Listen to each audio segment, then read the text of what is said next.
নিউজৰ বাতৰিলৈ স্বাগতম জনাই ষ্টুডিঅ'ৰ মজিয়াত মই পল দাস। চাহক আজিৰ সংবাদ। যোৰহাট চহৰৰ এটি সামাজিক সাংস্কৃতিক অনুষ্ঠান বঙালপুখুৰী সামাজিক সাংস্কৃতিক কেন্দ্ৰৰ শতবৰ্ষ উদযাপনৰ লগত সংগতি ৰাখি ছাত্ৰ ছাত্ৰীসকলৰ মাজত জিলাভিত্তিক এখনি চিত্ৰাংকন প্ৰতিযোগিতা অনুষ্ঠিত হৈ যায়। News direct report.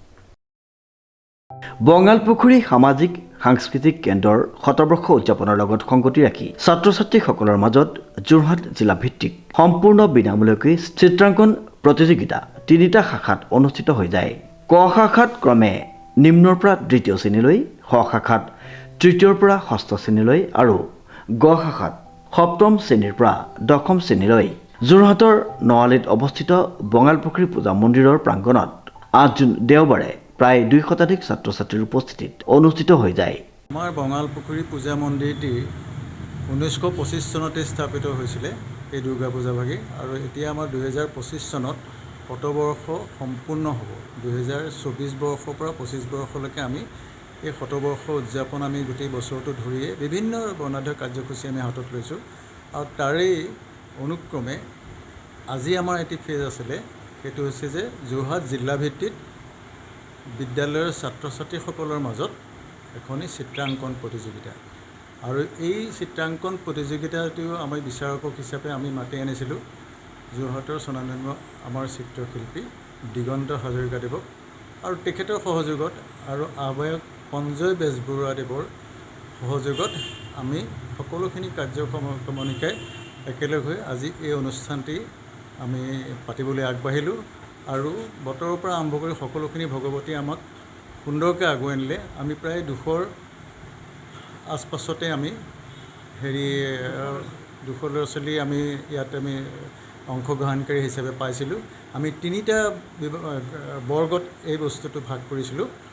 নিম্ন শাখাৰ পৰা দ্বিতীয় শ্ৰেণীলৈকে ক শাখা, আৰু তৃতীয়ৰ পৰা ষষ্ঠলৈকে খ শাখা, আৰু সপ্তমৰ পৰা দশমলৈকে আমাৰ গ শাখা।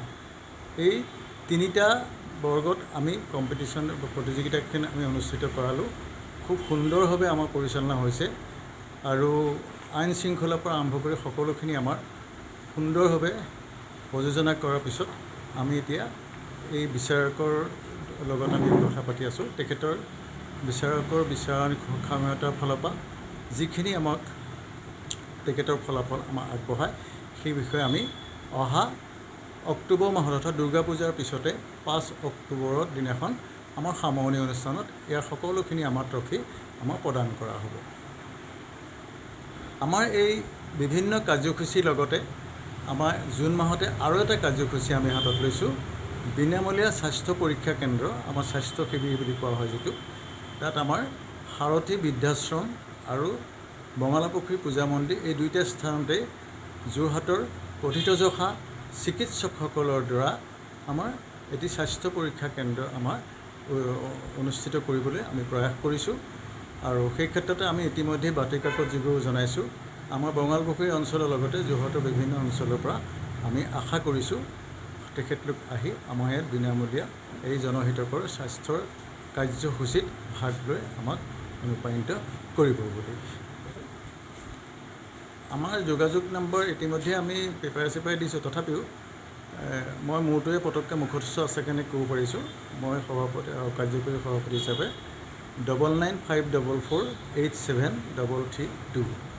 বিজয়ী প্ৰতিযোগীসকলক অহা 5 অক্টোবৰৰ দিনা দুৰ্গা পূজাৰ লগত সংগতি ৰাখি আনুষ্ঠানিকভাৱে পুৰস্কাৰসমূহ বিতৰণ কৰা হ'ব বুলি জানিবলৈ দিয়ে উদ্যোক্তাসকলে।